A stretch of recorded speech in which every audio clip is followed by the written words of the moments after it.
Masih ku terkenang malam purnama terang, kala kau berjanji untuk setia hati bersama bulan dan bintang yang menjadi saksi.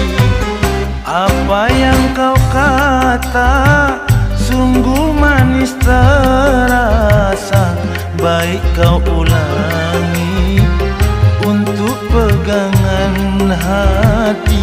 Semoga takkan berpisah, itu yang ku pinta.